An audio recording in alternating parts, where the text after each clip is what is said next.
ಇಲ್ಲಿ ಕಾಣಿಸ್ತಾ ಇರುವಂಥದ್ದು ನಮ್ಮ ಕೆಂಗೇರಿ ಮೆಟ್ರೋ ಭಾಗ ಅಥವಾ Kengeri bus terminal bus stand ಹತ್ರ ಇರೋ ಲಿಫ್ಟು.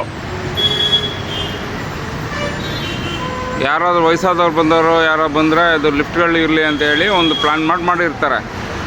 ಇಷ್ಟು ದೂರ ಹತ್ಬೇಕು ಯಾರಾದರೂ ವಯಸ್ಸಾದವ್ರು ಬಂದರೆ ಅಥವಾ ಹ್ಯಾಂಡಿಕ್ಯಾಪ್ ಯಾರೋ ಬಂದರೆ ಇಲ್ಲಿಂದ ಮೇಲೆ ಹತ್ತು ಬರಬೇಕು. ನೋಡಿ, ಇದು ಸ್ಥಿತಿ ನಮ್ಮ ಎಸ್ಕಲೇಟ್ರದ್ದು ಅಥವಾ ಲಿಫ್ಟ್ದು. ಏನಾದರೂ ಈ ಸೈಡಿಂದ ಮೈಸೂರಿಂದ ಬಂದಾಗ ಈ ಕಡೆ ಲಿಫ್ಟಲ್ಲೇ ಹತ್ತಬೇಕು ಅಂದರೆ ಯಾರಾದರೂ ಹ್ಯಾಂಡಿಕ್ಯಾಪ್ ಆಗಲಿ ಅಥವಾ ವಯಸ್ಸಾದವರಾಗಲಿ ಯೂಸ್ ಮಾಡೋಕ್ಕಾಗಲ್ಲ. ಅದೇ ನಮ್ಮ ಮೆಟ್ರೋಗಳಲ್ಲಿ ಎಸ್ಕಲೇಟ್ರ್ಗಳೆಲ್ಲ ಅಥವಾ ಲಿಫ್ಟ್ಗಳೆಲ್ಲ ಹೆಂಗಿರುತ್ತೆ ಅಂತ ಹೇಳಿದ್ರೆ ಈ ರೀತಿ ಇರೋದಿಲ್ಲ. ತುಂಬ ಚೆನ್ನಾಗಿ ಮೇಂಟೈನ್ ಮಾಡಿರ್ತಾರೆ. ಇಲ್ಲಿ ನೋಡಿ, ಒಂದು ಆ್ಯಂಬುಲೆನ್ಸ್ ಇದೆ. ಇಷ್ಟು ದೂರ,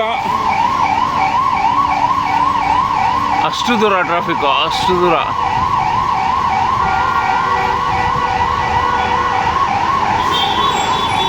ಇನ್ನೂ ನಮ್ಮ ಟೆಕ್ನಾಲಜಿ ಮುಂದುವರೆದಿಲ್ಲ ಈ ವಿಷಯವಾಗಿ, ಯಾವುದೋ ಆ್ಯಂಬುಲೆನ್ಸ್ ಇಶ್ಯೂ ಆಗಿ.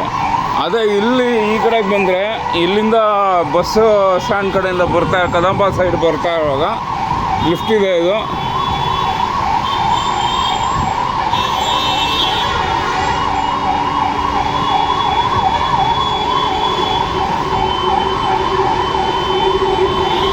ಇದು ಸುಮ್ಮನೆ ಲೈಟ್ ಐತೆ, ವರ್ಕ್ ಆಗಲ್ಲ ಇದು.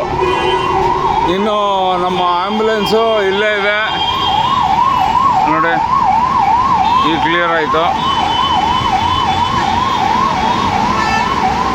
ನೋಡಿ. ಒಂದೇ ಸತಿ ಎರಡು ವಿಷಯಗಳು ತೋರಿಸಿದ್ದೀನಿ. ಲಿಫ್ಟು ಅಷ್ಟೇ ಇದು ಕತೆ. ಇದು ನಮ್ಮ BBMP ಅಥವಾ ನಮ್ಮ GBA ಅವರು ನಡೆಸ್ತಾ ಇರೋ ಅಂಥದ್ದು ಈ ಥರ ಇದೆ. ಅದು ಯಾವ ರೀತಿ ಸಾಲ್ವ್ ಮಾಡ್ತೀರೋ ಮಾಡಿ.